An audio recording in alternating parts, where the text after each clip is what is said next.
दोस्तों नमस्ते। दोस्तों मैं डॉक्टर नित्यानंद। दोस्तों आज हम लोग बात करने वाले हैं एक बहुत ही कॉमन प्रॉब्लम ओबेसिटी, जिसको आम तौर पे मोटापा भी कहते हैं। तो दोस्तों आज समझेंगे मोटापा होता क्या है, इसके कारण क्या है मोटापा के। साथ ही साथ बात करेंगे कि यदि मोटापा हो तो उसको मैनेज कैसे करें, क्या मैनेजमेंट है जिससे मोटापा मेरा ठीक हो सकता है। और फिर बात करेंगे इसके लिए मोटापा के लिए होम्योपैथी में कौन सी ऐसी मेडिसिन है जो बहुत ही इफेक्टिव वर्क करती है। तो बात करते हैं ओबेसिटी, मोटापा। सबसे पहले देखेंगे मोटापा होता क्या है। Excessive accumulation of fat, excessive accumulation of fat in body, of fat in body, या फिर इसको बोल सकते हैं इंक्रीज इंक्रीज और या फिर increase BMI. BMI is known as obesity.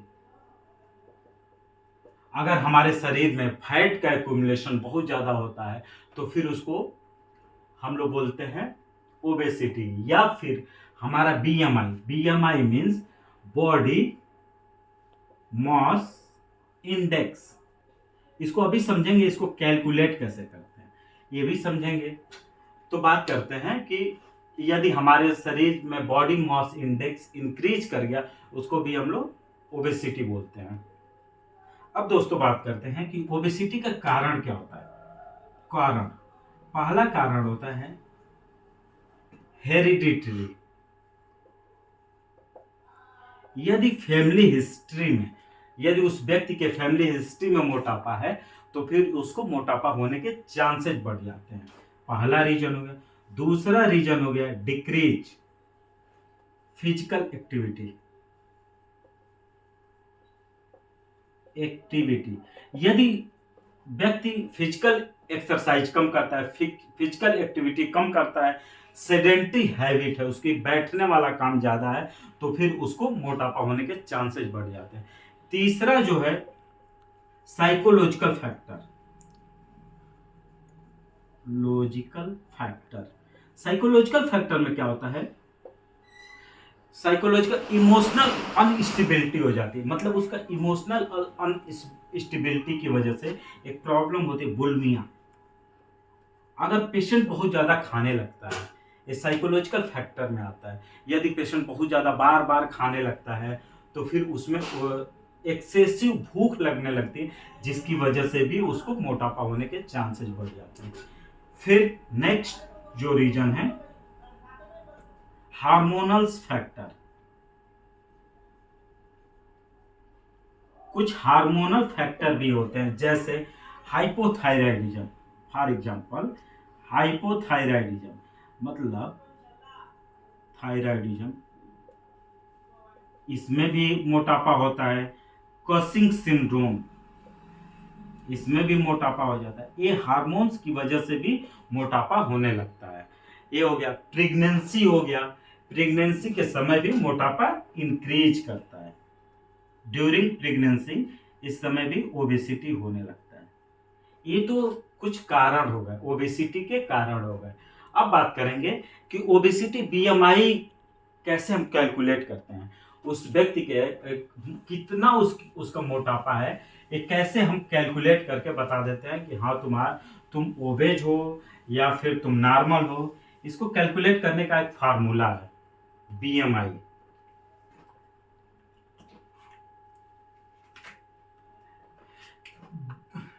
BMI को कैलकुलेट कैसे करते हैं,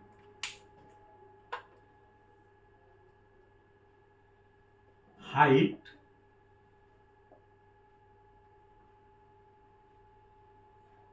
sorry weight divided by height in metre square. उस व्यक्ति का वेट देख लेते हैं, उसकी हाइट देखते हैं मीटर स्क्वायर में। अब समझते हैं इसको हम थोड़ा सा अप्लाई करते हैं। देखते हैं कि किसी व्यक्ति का अगर हमको मोटापा देखना है, यदि हम मान लिए एक व्यक्ति है जिसका वेट है 84 केजी, उसकी हाइट है 167 सेंटीमीटर, ठीक है। तो अब हमको इसको मीटर में कन्वर्ट करना है, तो मीटर कितना हो गया, मीटर में कन्वर्ट करेंगे 167 मीटर हो गया। इसका हमको स्क्वायर करना है, तो अब क्या करेंगे, 167 इंटू 167, जो हमारे पास रिजल्ट आएगा उसको इसमें डिवाइड कर देंगे। तो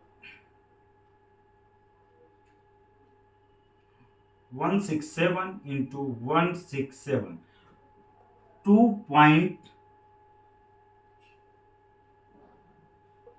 2.78 डिवाइडेड बाई 2.78, ये हमें रिजल्ट मिला। अब इसको हम डिवाइड करते हैं, 84 डिवाइडेड बाई 2.74, तो 30 आ गया, 30.21 रिजल्ट आया। अब इसके लिए एक अलग से हम वो करते हैं, जो फार्मूला दिया हुआ है बीएमआई का जो फार्मूला दिया हुआ है बीएमआई, यदि 18.5 से कम है तो इसको क्या बोलते हैं, अंडरवेट। मतलब उसका वजन कम है। और यदि 18.5 टू 24.9 है तो इसको बोलते हैं नॉर्मल। क्लियर। यदि 18.5 से 24.9 है तो इसको हम लोग बोलते हैं नॉर्मल। अब फिर बात करेंगे प्री ओबेज।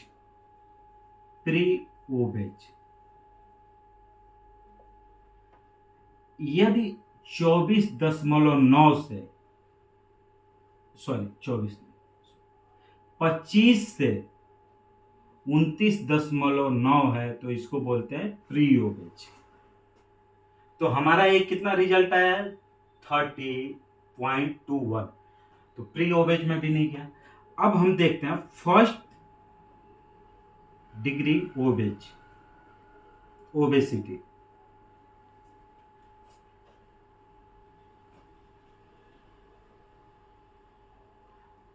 यदि 30 से 34.9 है तो इसको बोलते हैं फर्स्ट ग्रेड ओबेज, या फिर मॉडरेट ओबेज। तो ये फर्स्ट डिग्री ओबेज किस में आ गया, ये जो व्यक्ति है जिसका वेट है 84 केजी, एक पेशेंट है उसका वेट है यदि 84 केजी, और यदि उस पेशेंट की हाइट है 167 सेंटीमीटर, तो उसका जो बीएमआई आ रहा है कैलकुलेट करने के बाद 30.21, तो एक इसमें चला गया फर्स्ट ग्रेड ओबेज में। सेकेंड ग्रेड ओबेज क्या होता है, 35 टू 39.9, ये सेकेंड डिग्री हो गया, सेकेंड ग्रेड हो गया। थर्ड ग्रेड ओबेसिटी क्या होती है, यदि 40 से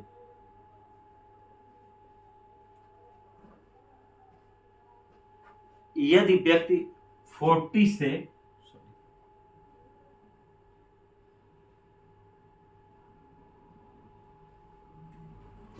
यदि व्यक्ति 40 से यदि एबव जा रहा है तो उसको थर्ड ग्रेड ओबेसिटी हम लोग बोलते हैं। तो ये जो व्यक्ति है इसका कितना है 30.21, तो एक किस में गया फर्स्ट ग्रेड ओबेसिटी, मतलब ज्यादा ही उसका वेट ज्यादा है, प्री ओबेज में नहीं है, फर्स्ट ग्रेड ओबेज में है। अब बात करेंगे, फिर एक और देखते हैं, एक और एग्जांपल से समझने की कोशिश करते हैं। एक पेशेंट है और पेशेंट जिसका वेट है 64 kg, उसकी वही सेम हम हाइट कैलकुलेट करते हैं 1.67 मीटर या फिर 1.67 सेंटीमीटर, 167 सेंटीमीटर, तो उसको मीटर में कन्वर्ट करेंगे तो हो गया 1.67। अब इसको हम स्क्वायर करेंगे 1.67 इंटू 1.67, रिजल्ट हमको मिला 1.67 इंटू 1.67 इक्वल टू 2.78। अब 2.78 वेट जो है, वेट इसका कितना है 64 kg, और डिवाइड किससे करेंगे 2.78 से 2.78। अब रिजल्ट क्या आ रहा है 64 डिवाइडेड बाई 2.78, 23.02 इसका BMI आ गया, इस व्यक्ति का BMI आ गया। तो ये क्या है, ये 23.02, तो ये क्या हुआ, ये व्यक्ति नॉर्मल है, नॉर्मल में आ गया।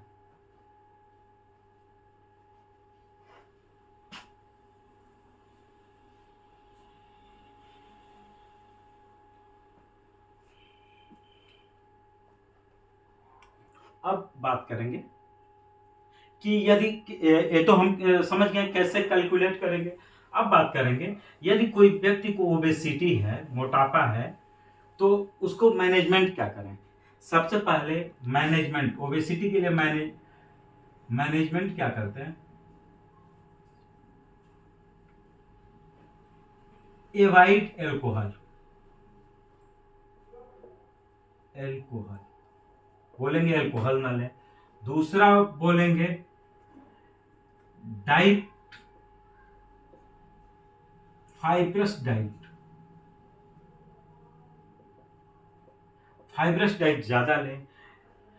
हाई कैलोरी, कम से कम हाई कैलोरी वाली चीजें लें, कैलोरी डाइट कम कर दें, डिक्रीज कर दें, हाई कैलोरी डाइट कम से कम लें। फिर रेगुलर एक्सरसाइज करें, रेगुलर एक्सरसाइज करें, तो क्या होगा, उसका मोटापा कम होने के चांसेस बढ़ जाते हैं। अब बात करेंगे मेडिसिन, कौन सी होम्योपैथी मेडिसिन है जो ओबेसिटी में बहुत ही इफेक्टिवली वर्क करती है। तो बात करते हैं होम्योपैथिक मेडिसिन। ओबेसिटी में होम्योपैथिक मेडिसिन कौन सी, मैं खुद कौन सी मेडिसिन यूज करता हूँ पेशेंट पे, होम्योपैथिक मेडिसिन फॉर ओबेसिटी। पहली मेडिसिन है, बहुत ही अच्छी इफेक्टिवली वर्क करती है, कैलकेरिया कार्ब 200 OD, खाली पेट लेना है 7 डेज तक। इसमें क्या होता है, एक्सेसिव फैट ऑन एब्डोमेन, पेट पे बहुत ज्यादा फैट आ जाता है,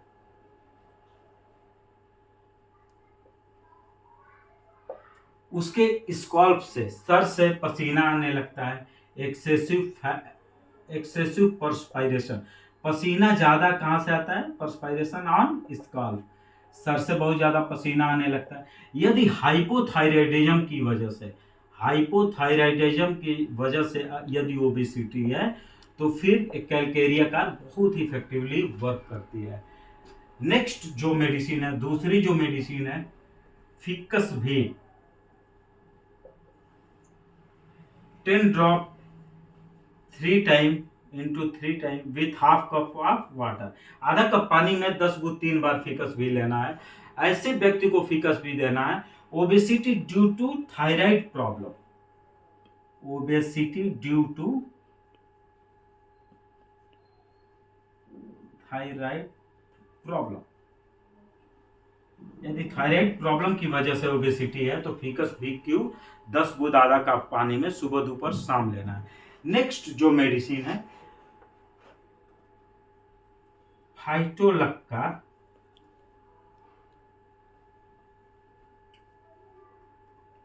berry tab 2 tab 3 time with warm water, हल्का गुनगुना पानी के साथ। फाइटोलक्का बेरी टैबलेट जो है, ये फाइटोलक्का बेरी टैबलेट, इसको 2 गोली सुबह दोपहर शाम 3 बार गर्म पानी के साथ लेने से बहुत ही इफेक्टिवली वर्क करता है। और साथ में रेगुलर एक्सरसाइज करें। रेगुलर एक्सरसाइज यदि 10,000 स्टेप यदि रेगुलर आप चलते हैं और साथ में ये मेडिसिन लेते हैं, 1 महीने में मुझे लगता है 2 से 3 किलो वेट इजीली रिड्यूस हो जाएगा। साथ में डाइट कंट्रोल बहुत जरूरी है। यदि आप सोचते हैं कि सिर्फ मेडिसिन से ओबेसिटी कंट्रोल हो सकती है तो कभी नहीं।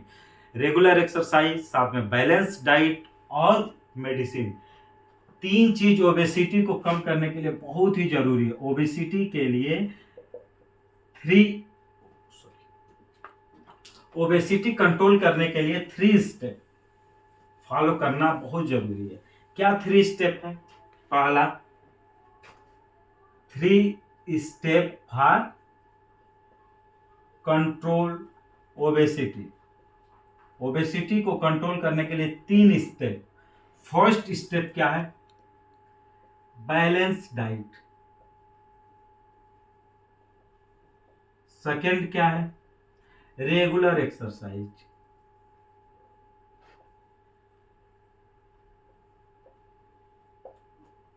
तीसरा क्या है? Avoid alcohol. Balance diet, regular exercise और यदि अल्कोहल लेते हैं तो ये एवॉइड करें। काफी चांसेस है आपका वेट कंट्रोल हो जाएगा। Thank you. यदि मेरा चैनल पसंद आए तो कृपया लाइक करें, सब्सक्राइब करें।